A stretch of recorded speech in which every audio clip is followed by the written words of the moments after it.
Segundo vice-presidente do Comitê Olímpico Nacional Timor-Leste, Vicente de Carvalho, Hatolia Hirakne, Banhira participa em encerramento do Campeonato Nacional Atletismo Rihungrua Ruanulu Resin Lima, nebe realiza ya Estádio Café Gleno Hermera foi em Lalaisne. Iha discurso Vicente de Carvalho parabeniza atleta Sira nebe mak consegue sayona mananain campeonato nacional refere. Nunemos ba atleta Hirak nebe sedau hetan oportunidade atau sai mananain atau continua preparaan hori compete ia evento Sira tuirmai. Ihau parabéns pasir nebe manang, nós pasir nebe lakon. Pasir nebe lakon atau atete kata melaus lakon nebe menunda ke manang. Iha mundo le la ida ma prefeito la ida manang la ida matele força e mundo la ida lako namo sei a chim folinia ida manang le hei a chim ni lako iha tempo dirmai le karma imere mai teso ne ni mak dia kana mas ikus mai ni simulo le karma hei chim folinia ke kala ha perikuti oi simulo Podemos pasar a manana ine la bele ruiu la bele futian tamba itamos tempo de ba geração fom se troca ita si né mudança e esportivo ila la manane nebe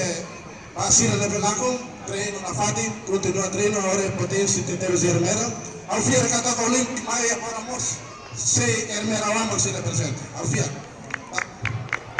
tamba de potência o clima atitude atlético né dia capaz e dia né ia do Hermera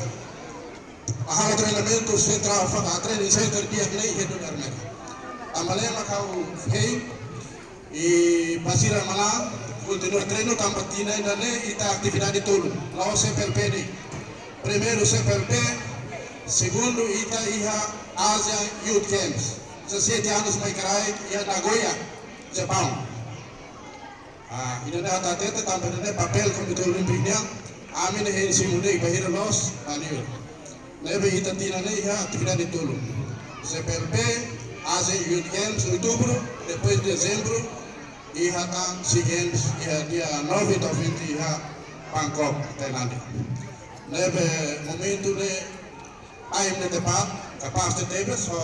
relaciona atividades ne e atletismo salo campeonato nacional atau nene bele saring kabuka bibit fong sira ia momento nene ita berheta. Evento Campeonato Nacional Atletismo Rihungrua Ruanulu Resin Lima participa máximo husi Associação Município Sanulo Resin Tolo, envolve husi mane no feto, no cada associação representa ema nain lima, composto husi atleta juvenil nain rua, senior nain rua, no treinador nain ida. David Gonçalves, GMN.